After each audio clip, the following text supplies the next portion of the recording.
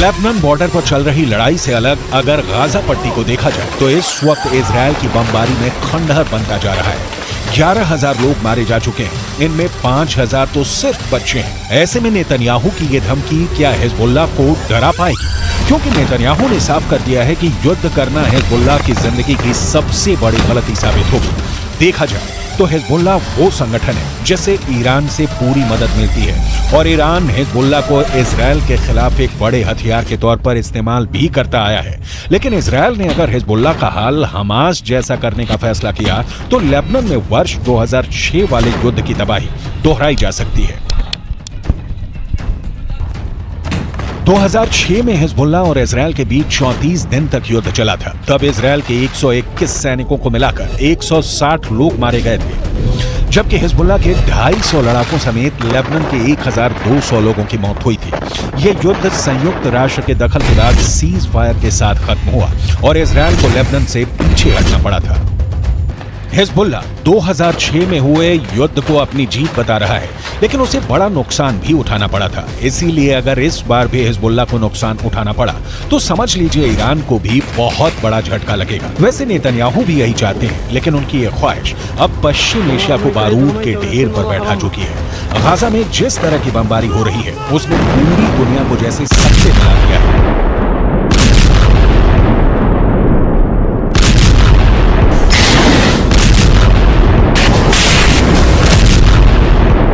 हजारों बच्चों की मौत को लेकर इजराइल इस वक्त कटघरे में है।